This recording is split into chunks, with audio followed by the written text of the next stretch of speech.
we're going to talk about how to tap into this ability within us all to source information or ideas that we might not normally have access to.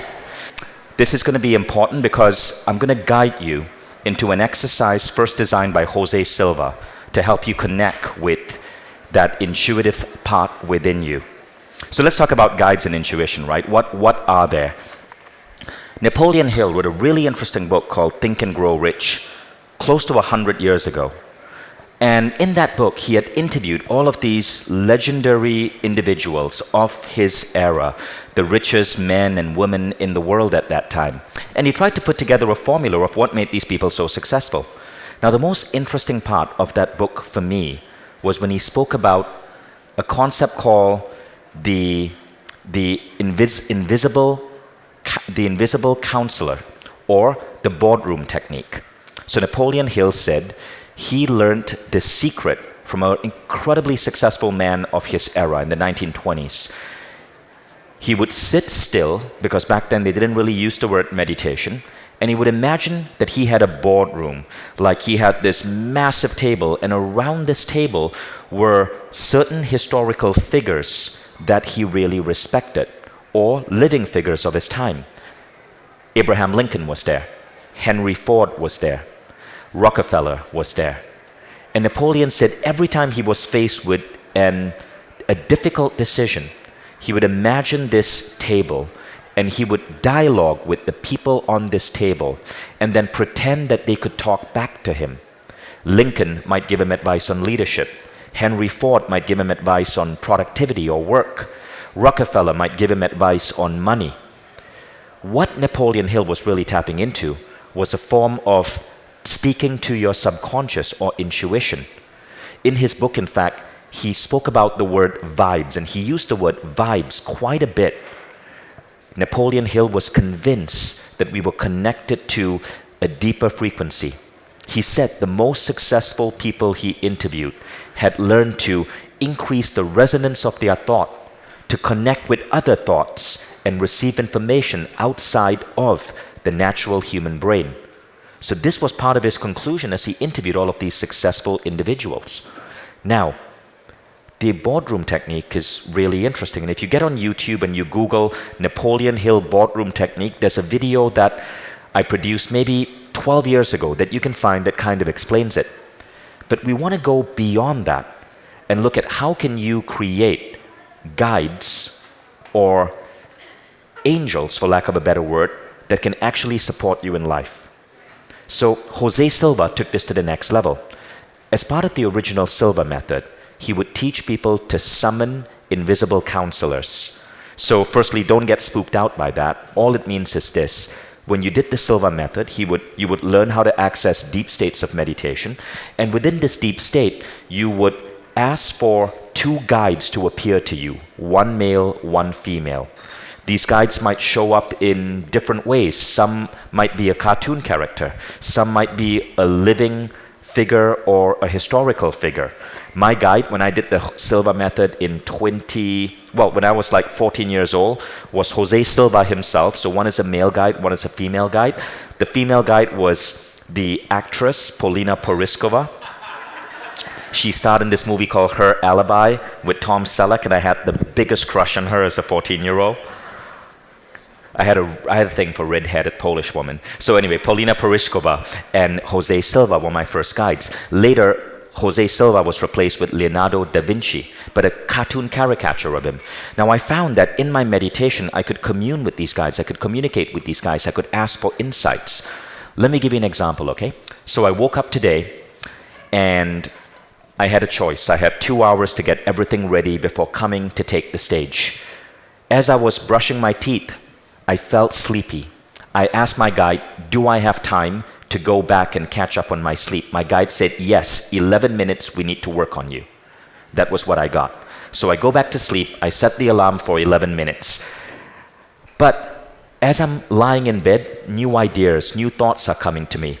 And at 3 minutes and 54 seconds left, I sit up and my guide said, no, lie down, we haven't started working on you.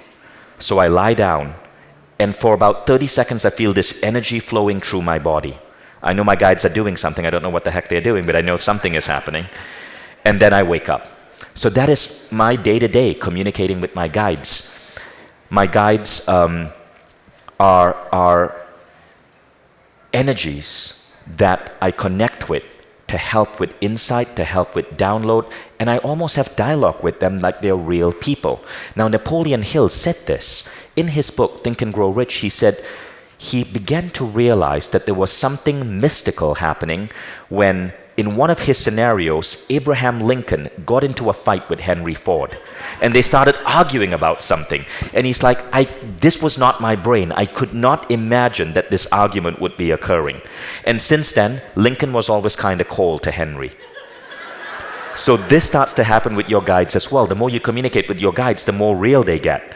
So as I started experimenting with guides and communicating with my guides, what I found is that really crazy synchronistic stuff would happen. So recently, I started experimenting with the idea that you can create guides or energies, or one might call them aspects of your subconscious. Nobody really knows what's going on here, but we know it works. Aspects of your subconscious that can help you with a specific thing. So I was at Burning Man, and something really crazy happened.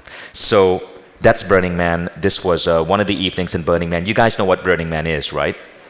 It's basically an incredible event that happens in Black Rock City, which is a city that is created in Nevada for 10 days. It's built up from scratch and taken down completely from scratch. Not a piece remains. It's filled with the most beautiful artwork. This is me and a couple of my friends in front of one of those pieces of artwork amidst a dust storm. Everybody wears steampunk attire, not because it makes us look cool, but because otherwise you inhale a lot of dust. And it's really an incredible thing. Burning Man is not a big party, although you can party if you want to. I go there because it's one of the biggest spiritual experiences I typically have in my life, because there are so many workshops, breath work, so many Mindvalley teachers were there. We had 10 Mindvalley teachers teaching across Burning Man. I think there were about 90,000 people there this year from all across the world, but mostly from California because you guys are kind of hippies. So, on my third day at Burning Man, I'm doing a breathwork exercise, and I'm going in and out. And this was an amazing teacher, but I'm going in and out of this altered state during breathwork. And I see this interesting creature in my mind. And I could be making it up, okay? I'm confessing that this could be entirely made up. She kind of looked like Tinkerbell from the Disney movies. So she said, "Hi, my name is Ripple." And I'm like, "Ripple, that's a really cute name." And again, in my mind, I'm just making this up. I'm in an altered state because of breath work. And I asked Ripple, "Why are you showing yourself to me?" And she said, "I'm here to connect you with people because you are naturally shy, and Burning Man is about synchronicity. Your cell phones don't work. So I'm going to be guiding you to connect you to the right people." So I'm like, okay, that's pretty cool. And so that day itself, in Burning Man, there's this beautiful temple, and the temple is a deeply spiritual place. People go there to meditate, to pray. So there was a friend I wanted to see at Burning Man, and I hadn't figured out how to find her, because imagine it's 90,000 people in this massive area, no cell phones. So I go to the temple, and I'm sitting there meditating, and I was feeling a little bit of sadness that I wanted healing. So I close my eyes, and I hear Ripple say, "Open your eyes. You're going to see someone." So I open my eyes, and the first person I see is Jennifer Partridge. She's one of our Mindvalley authors. She teaches emotional freedom technique on Mindvalley. So I go to Jennifer, I say hi, and we start meditating together, and she gives me the most incredible healing session, because that's what she does. I was feeling emotions that I didn't necessarily want to feel, a little bit of sadness, a little bit of weight, which is all normal. And Jennifer, coincidentally, is the teacher of emotional mastery on Mindvalley. She gives me an amazing clearing, and all of a sudden, I'm feeling elevated and ecstatic again.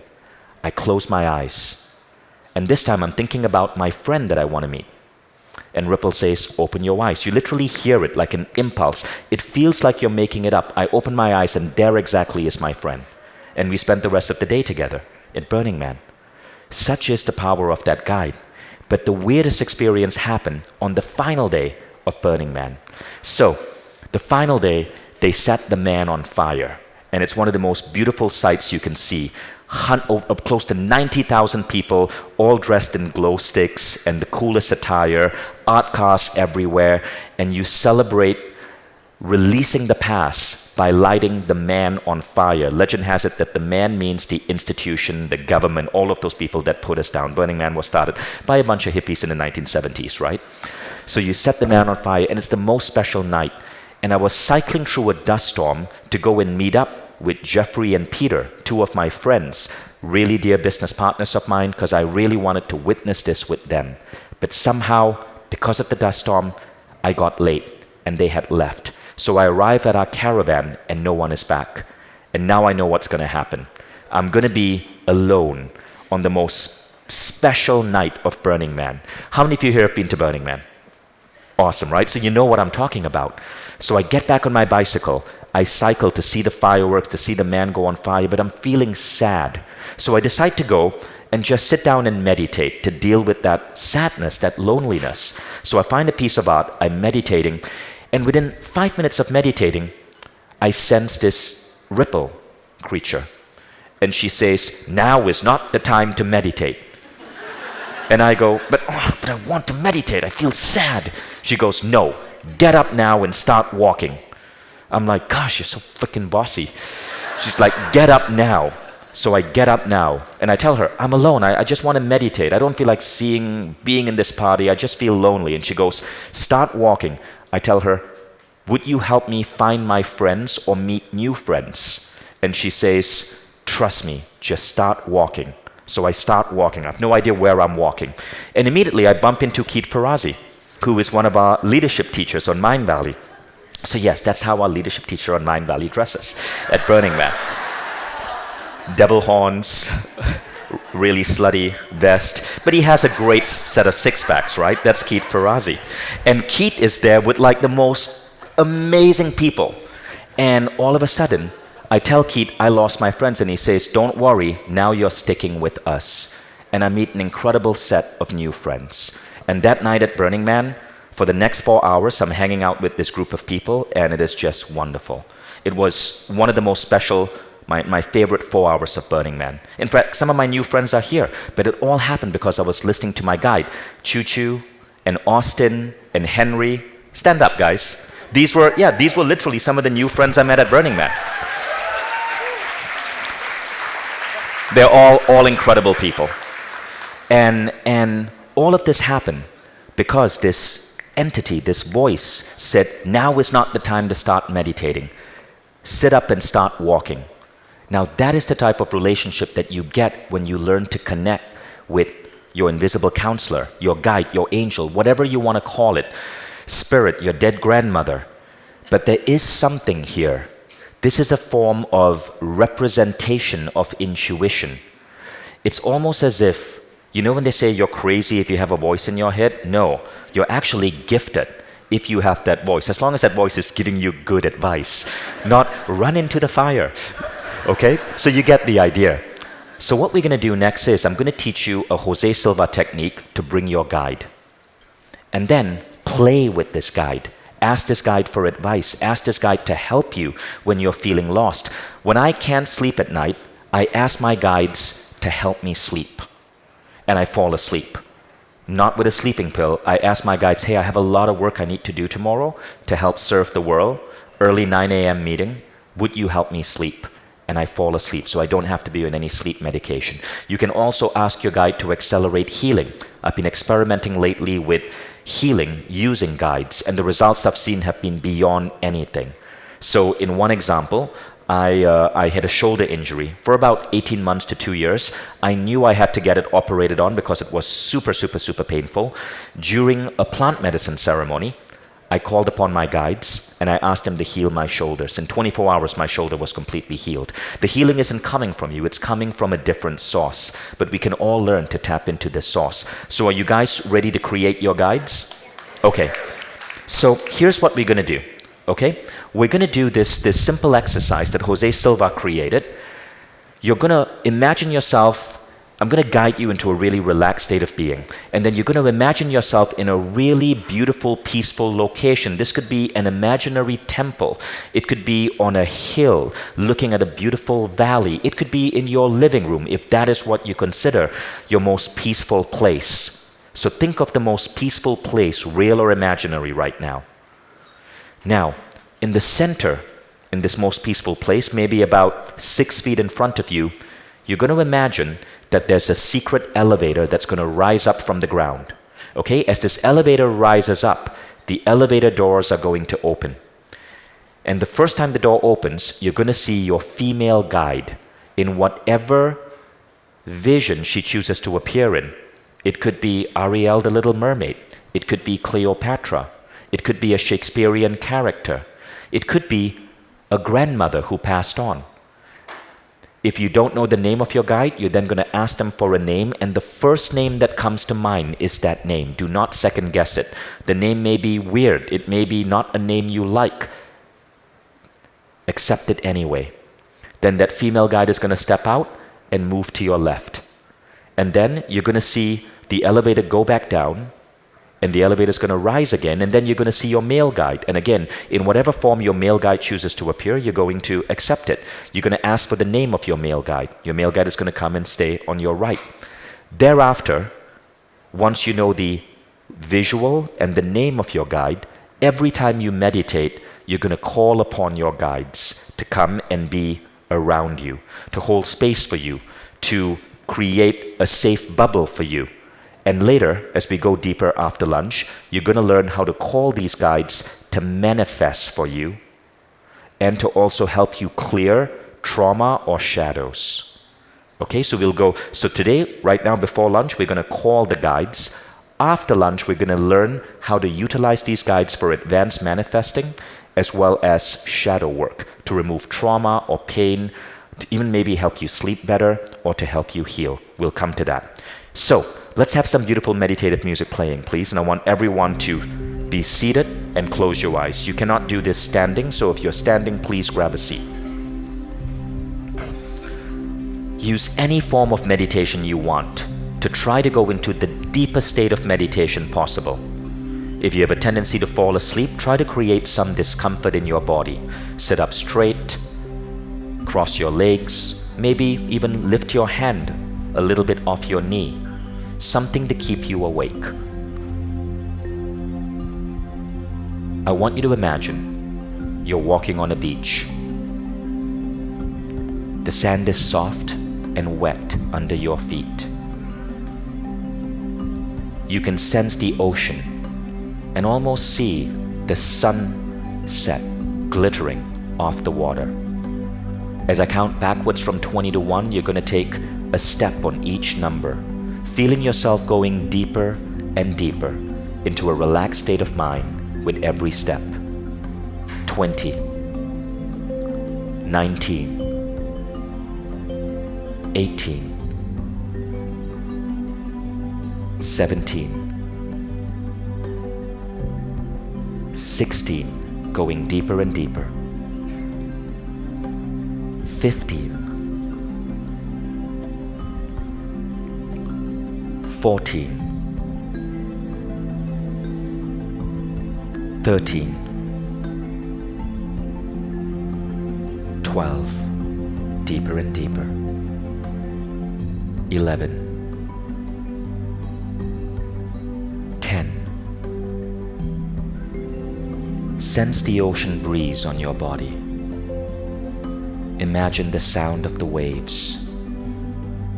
As I count down, see yourself taking step by step, going deeper and deeper into the ideal state of relaxation to connect with your guides. 9, 8,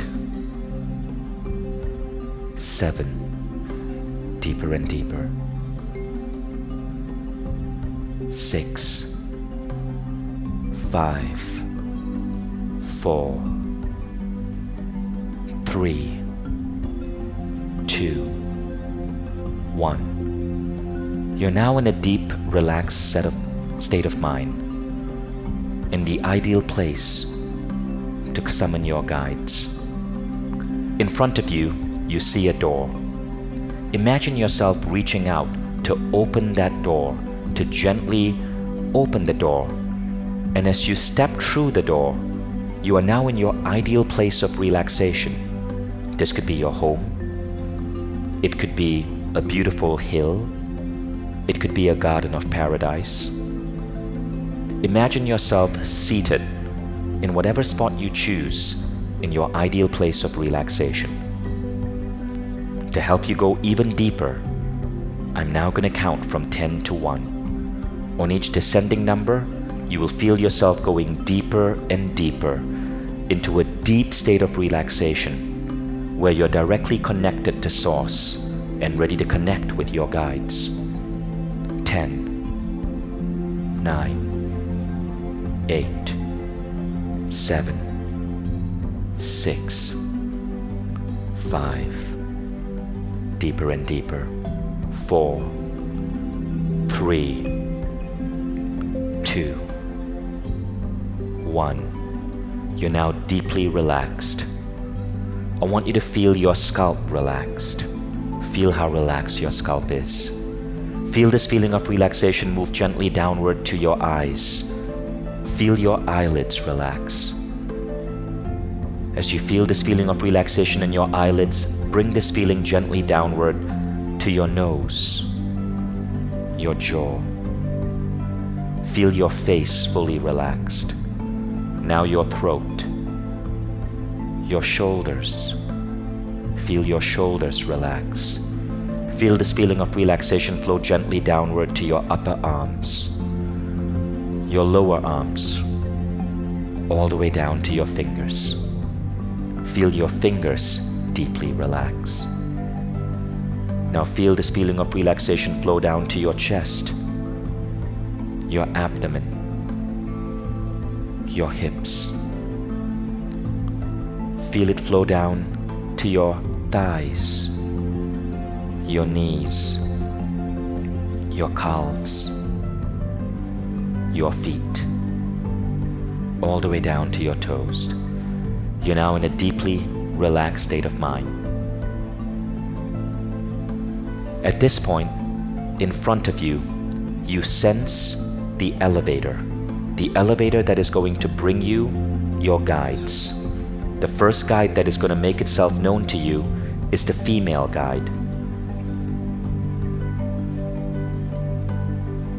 As I count from 1 to 5, you will see the elevator slowly rise up.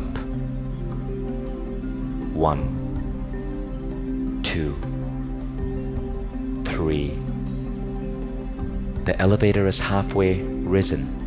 4, 5. The elevator is now up, its doors closed. Now at the count of 3, the doors are going to open. And instantly in front of you, you will see the image of your female guide. Whatever image appears is the way your guide is choosing to show itself to you. Get ready now. The doors are about to open. 1, 2, 3. The doors are now open. See your female guide.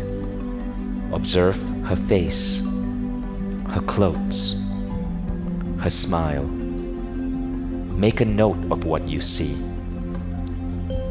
Now ask her to tell you her name, and the first word that pops to your mind is that name.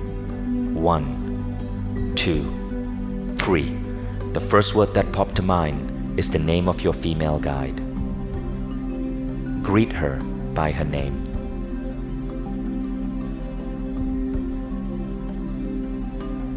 Now your female guide walks towards you and is standing on your left, gently supporting you. The elevator is slowly sinking back into the ground, ready to bring up your male guide.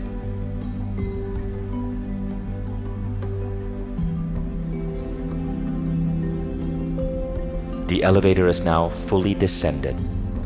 At the count of 5, the elevator will rise again. 1, 2, 3. It's halfway risen. 4, 5. The elevator is now fully risen, doors closed.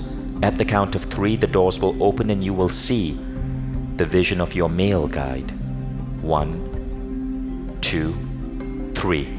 Doors open. In front of you, you sense the vision of your male guide.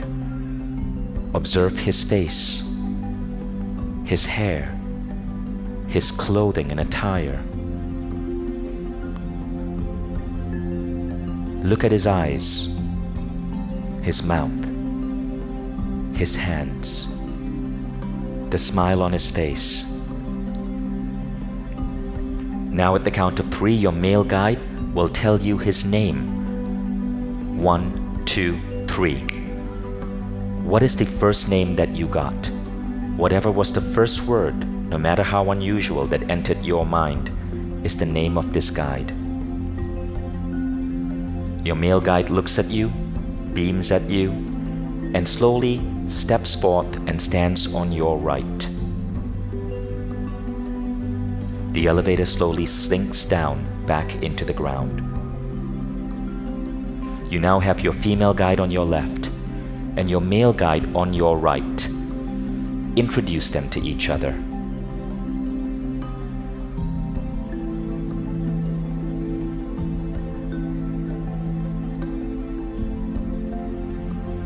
Now feel a feeling of love and appreciation for your guides.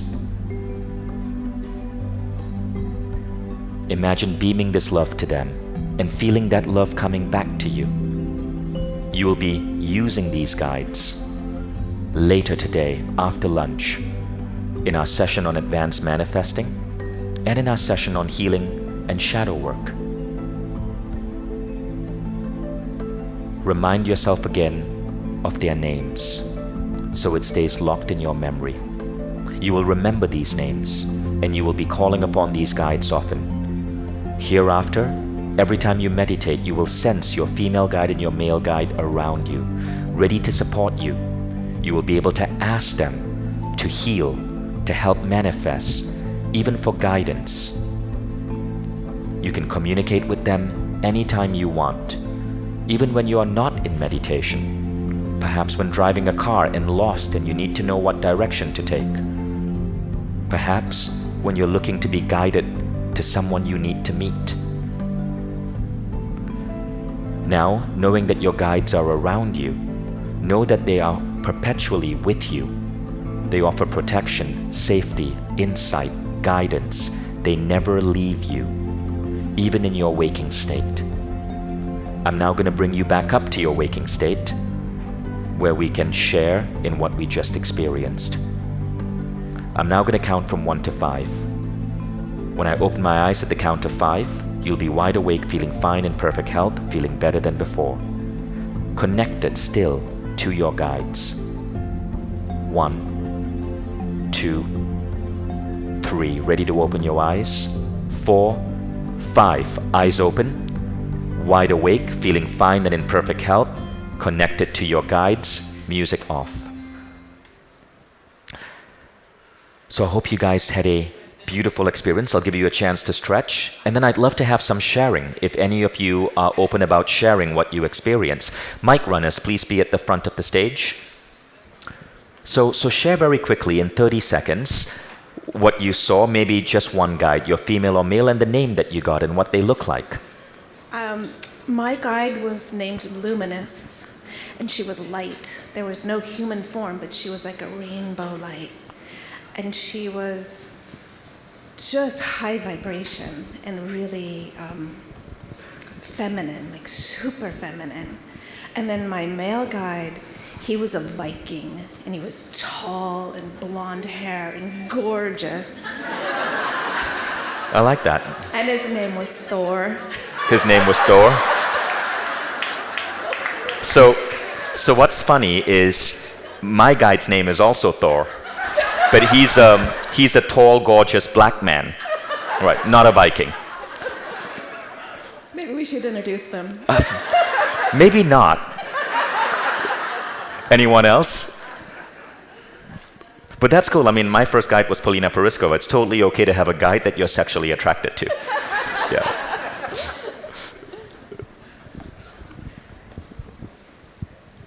Okay, so my female guide is Jessica Rabbit.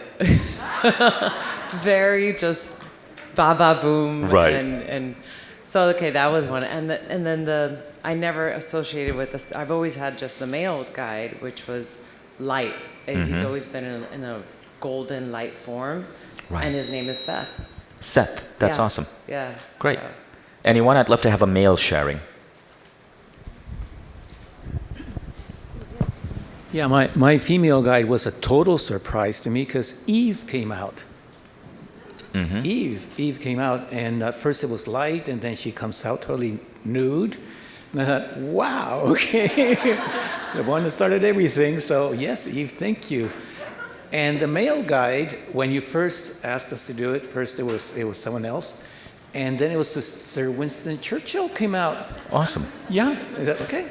That's perfect. That's exactly what Jose Silva said, right? It's very unexpected. Now, here's the funny thing. There was a Silva instructor who had a gift. He was one of the most psychic Silva instructors, and he had actually trained himself to get to that level. He was a former Air Force pilot, really good at what he did. But he could see people's guides. So if he would look at that gentleman there, he would see, hey, I see Winston Churchill behind you. There is some weird realness to this. And so very often a gifted healer might actually be able to see that Winston Churchill or see that Jessica Rabbit. Again, we don't really fully understand what guides are. There are different theories. Most people who talk about angels or most spiritual teachers say that there are 3 levels. All of us have a guardian angel. We can summon guides to help us with specific things. And then they say the 3rd level is angels or souls that are unemployed. They don't have work to do, but you can call upon them to help you with unique projects. Okay, so you have these 2 guides now. But what you can do, if you understand this technique, is you can ask for a specific guide to lead you to money opportunity. Just like I have a specific guide that leads me to human connection. So you can call upon these in interesting ways as well. So right now you have 2 guides, which are going to be your core pillars for guidance, for intuition. But you can summon as much as you want. Okay, now let's have one last share, and then we'll take a quick break. This lady over here. Oops. And then, well, go ahead. You have the mic. Okay. My guy was, she was very elegant and formless, and her name is Peta. Petra. Peta. P-E-T-A. P-E-T-A. Great. And she's strong and really wants me to be strong in my feminine energy. And my masculine tapped me in the back and said, no, I'm Carlos, I'm yours. and he's the businessman that wants to teach me how to be a businessman. Amazing. So sometimes our guides come from our deepest desires, like how our soul wants us to grow and express ourselves. So that's really cool. Thank you. You were going to share? My guides were not in human form. And both times that they came out of the elevator, I was hoping it would be like some gorgeous man with like six pack and all that. But mine was like a little ball of light, kept switching from like pixie form and into like a little woman. And then the male guide was a Komodo dragon. So I don't know. Yeah. Awesome. So sometimes we get these weird imagery, but there's some truth to it. So when I first started this at 14 years old, my male guide was Jose Silva. My female guide was Polina Poriskova, the redhead Polish actress, right? Now here's what's really interesting. Not 20 years, but maybe 10 years later, I would meet my first girlfriend, whom I'd end up marrying, and she's half Polish and has red hair. Right? So that was my first wife, Christina, the woman I have 2 children with. So my kids are actually quarter Polish in terms of ethnicity. And Christina had red hair, but later I found out she had dyed it red. She was really a brunette. But still, red hair when we met. Now, Jose Silva, what was really, really interesting is that I ended up 30 years later being asked to build upon the work of Jose Silva. So I now teach the Silva Ultramind system. After Jose passed, I'm the official face of the Silva method. And how weird is that? But I didn't know that when Jose Silva appeared as my guide. And at a certain point, he said, I'm no longer going to be appearing as your guide. You need to make your own way forward. Find another guide. And I had Leonardo da Vinci come in.